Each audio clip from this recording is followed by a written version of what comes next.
Hey everybody, and welcome back to the 1902 Farmhouse project. And we're in the kitchen living room area today. Starting on this wall, getting the old wood tore off. I already did the rest of the living room.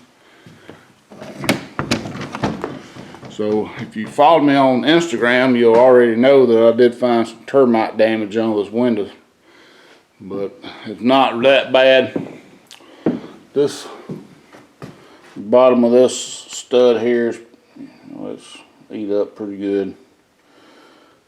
This, like the other windows in the house, this stud here is supposedly holding the window up. It don't go all the way to the top or bottom. And then these two are eat up. That one's not in the best of shape, and this one's, these two are the worst. So you can see where they built in between. Almost 6 foot high on this one is where they've got to. This is a king stud. That would call that a cripple. So all that's going to get reframed. We'll have to do something with this one. This is old damage. I'm pretty sure, well, I know for a fact that this house has been treated at one time for termites, and this is probably why. They probably come out of the walls in here. Not that bad of damage except for on the window, and no water damage that I can see, which is a good thing. So I did find a little bit, I think, in here.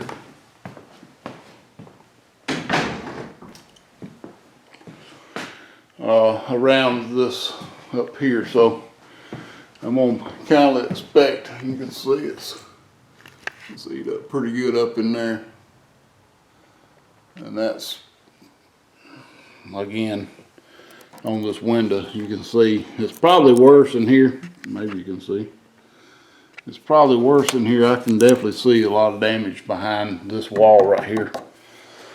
There again, this is all getting reframed, so it don't matter. And you got your studs that don't go nowhere up there. So if that's the worst of it, I'm going to be very happy. All right, with the exception of the pantry, which will be going right in this area and kind of a squared out area right in here, which will have a wall oven on this side and a place to store her pots and pans and stuff like that. The walls are pretty much built. We've got this doorway framed out. Had to cut the old plywood out, but no big deal. We've got the bathroom framed up here. This is a 5x8 bathroom. And my office is going right here. I've got a pocket door for it. This is a 5x12 office area. So I ended up with an office. I was supposed to get, it was supposed to be a utility room laundry area here. It looked like this. The pantry was supposed to go on back further into this room here. My wife's closet is right here. It's 94 inches wide, which is almost 8 feet by about 12 feet. This area right in here. We've decided, or she's decided, to go ahead and put the washer and dryer in this little nook. We built this closet right here for a water heater, and it'll be out of sight. And we've got another little linen closet right here for storage, and then we'll have a vanity, single sink vanity on the inside, and a toilet right here, a tub here in front of the window, and then a shower in this corner right here. So still got to build the shower walls, but what we end up with, instead of this, with the pantry, bathroom, and utility room, we end up with this. So we got a bathroom. It's a 5x8 standard size, and then a 12x5 with a pocket door. So I'm gonna be pretty happy. I'm gonna have plenty of room here to put a desk Pocket door won't take up any room. And this pocket door was not very hard to install. I would have videoed it, but I tell you, there's some really good videos already out there on YouTube. I'll drop a link in the description for the video that I looked at to see how I was going to do mine. Now, what I have on, one thing that was different for me is these side rails don't have wood on them. They're all metal, and it comes with self-tapping sheetrock screws to go into this metal. So yours, if you buy a pocket door kit, this is a Johnson, I believe. Yeah, Johnson Hardware. It's a good kit. If you buy one, it may or may not have wood on these strips, but the ones I've seen on YouTube did have wood. But it's not really that hard. Your rough opening's an inch longer than twice your door. So I'm putting a 36 door in here. So 36 and 36 is 72 plus an inch is 73. Rough opening size, so that's this opening here, 73. And then add about 4.5, so 84.5 to the top of the header plate there. So 84.5 to right here. And then when I get the plywood down, it'll actually close the gap. I have about an inch, about 3/4 of an inch gap at the bottom. So it will, of course, have to be ventilated because I'm gonna put a smaller window in here, but it'll still be a 32-inch window, 32 by 54, I believe. So pretty good sized window will definitely create heat in the summertime. But all the walls are up, thankfully. Like I said, except for the pantry walls, and I've got to build some false walls. One false wall will go here with the dryer and washer. It'll be a 2x6, and another false wall will go across here for the shower and sink, and it'll be a 2x6. And the reason I did that is I didn't want to have to take a whole bunch of wood off the center wall.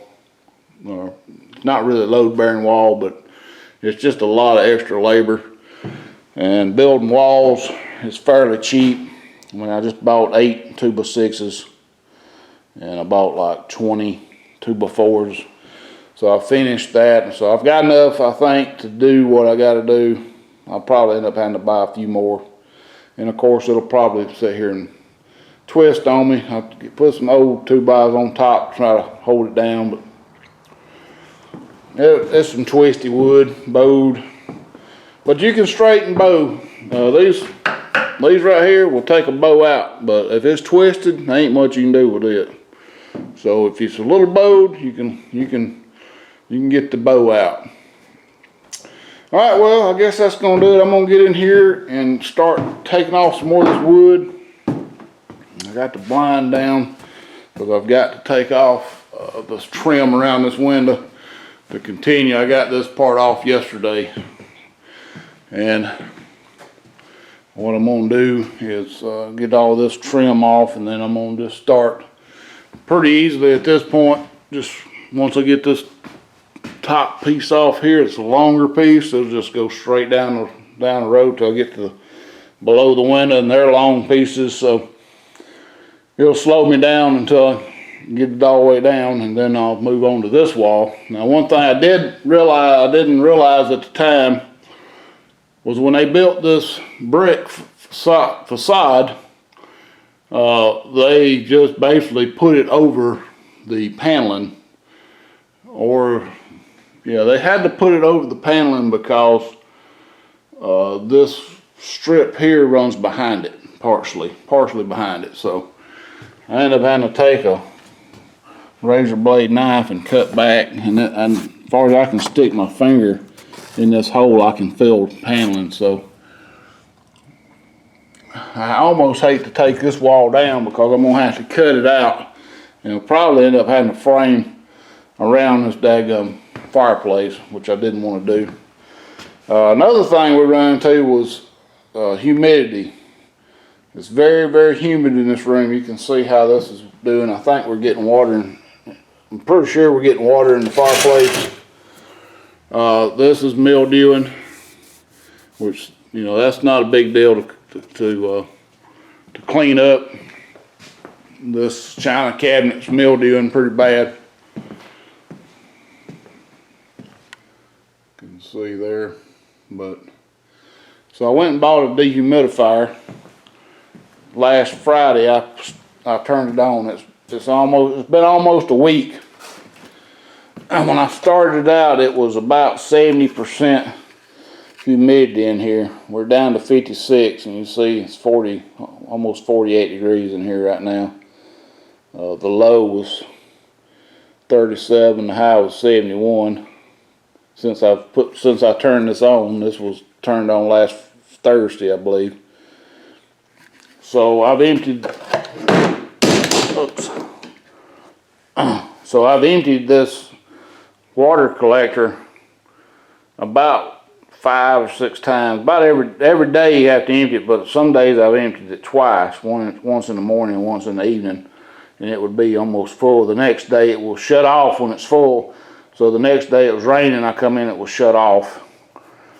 So today it was not completely full, and it run since I dumped it last night. So it's definitely getting better, but I think the biggest issue is the crawl space in this area is real low, and it's damp, and water's running in from the front under the concrete porch through the chipmunk holes, and it's causing a lot of issues. So I've got to get under there and fix it somehow. Maybe have to put some drain tile around the porch to get the water away.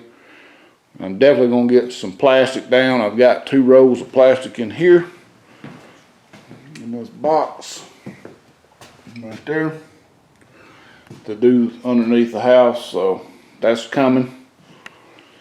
Well,